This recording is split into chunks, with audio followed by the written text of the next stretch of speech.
Do you think your weeping bank account is the only reason that you cannot own an exclusive Ferrari? Or do you think that fame and fortune is the only thing that is keeping anyone from riding this sport car in all its glory?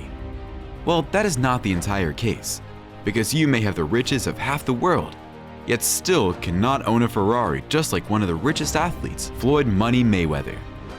Floyd Mayweather is one of the greatest American boxers who have earned a fortune from the sport of boxing.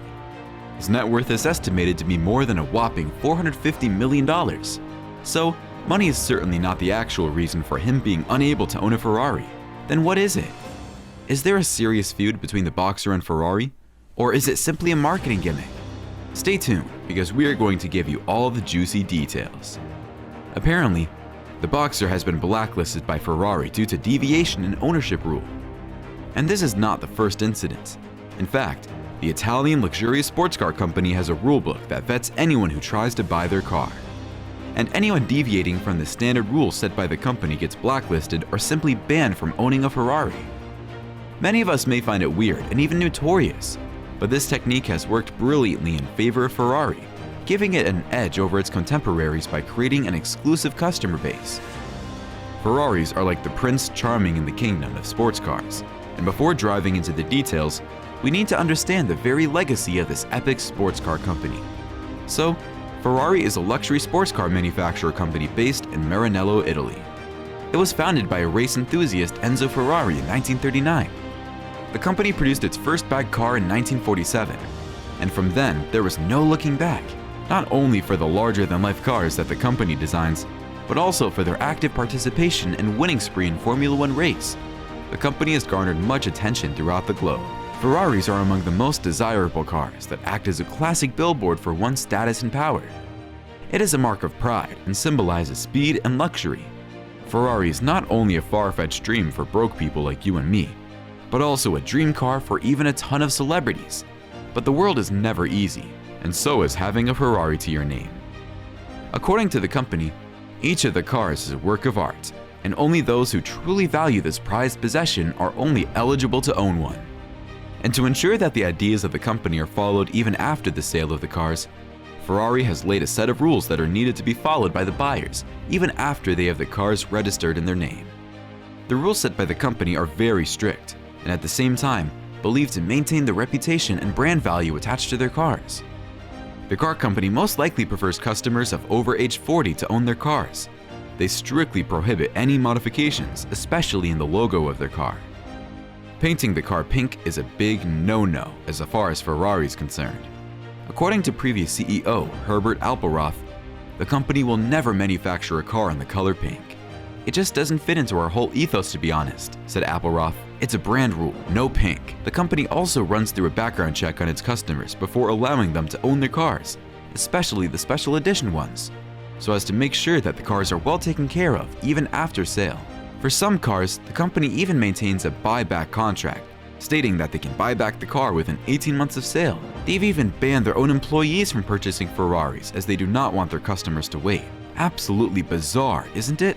Another weird rule set by Ferrari is that the owners cannot modify or sell the car in the first year of ownership, and seemingly, this is the main reason for which celebrities, including Floyd Mayweather, has been blacklisted by the company. Prior to Mayweather, the singer and heartthrob Justin Bieber has also been blacklisted by Ferrari for modifying and auctioning the car without the company's permission. He's even left his Ferrari at a parking lot after partying and painted his car neon blue, which didn't sit well with the company rules. This list of celebrities who are blacklisted goes on, and also includes other prominent names like Nicolas Cage and Chris Harris. Even the Maranello-based automaker couldn't keep up with the Kardashians and allegedly banned Kim Kardashian from buying any of their supercars. The reality star Kim K was banned from further buying any Ferraris as they failed to take care of their Ferraris. But some say it is mainly because of her love for Lamborghini. Now coming up to the case of Floyd Mayweather. He is a former professional boxer and owns a team in NASCAR Cup Series. He was named as the fighter of the decade and has an undefeated career. When money comes to the picture, Floyd is no less than Richie Rich. He has a gigantic collection of luxurious cars and loves to flaunt them with all the spunk and spark.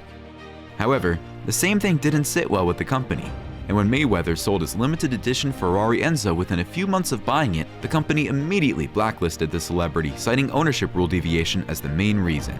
It was also stated that the undefeated boxer only buys cars for show-off without actually driving them, which again goes against the policy of the company. However, some gossip mongers also indicated that some brewing financial trouble circling the boxer is the reason due to which the car company took the decision of blacklisting him.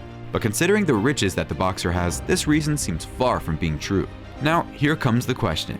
If Ferrari keeps on adding celebs in their blacklist and stringently follows all the rules, won't it affect the sale of the company? Why would any celebrity want to go through a background check just to buy a car? Want to make the buyers prefer cars from its rivals like Lambo, Bugatti, and Audi? These situations may be true if something more common is in the question. But here we are talking about Ferrari, which is an epitome of class itself. So let us dive into the idea that lies behind these so-called notorious strategies of Ferrari. Is it only about reputation? Or is there more to it? Ferrari advocates their strategies and states that the rumored blacklist is all about respecting the luxury brand and the value that goes behind it. Not anyone with money can get behind the steering when it comes to Ferrari. To get your hands on the finest of cars that come out from this brand, each buyer must fulfill some criteria so as to make sure that they treat each one of their cars with utmost cares and respect and not just look at it as a mere investment. The company has especially stricter rules when it comes to their limited edition cars, such as Enzo and LaFerrari. To buy one of these, the buyer must have previously owned other regular model of Ferrari and shouldn't have any Lamborghini to his or her name. Well, this is precisely what works best for the company. They don't earn profit from just selling the cars. Instead, they rely upon their glorious legacy to reign the world of sports cars, both on the racetrack and out of it. The Ferrari has left their mark with indelible ink in the Formula One racetrack with their unbeatable sports cars.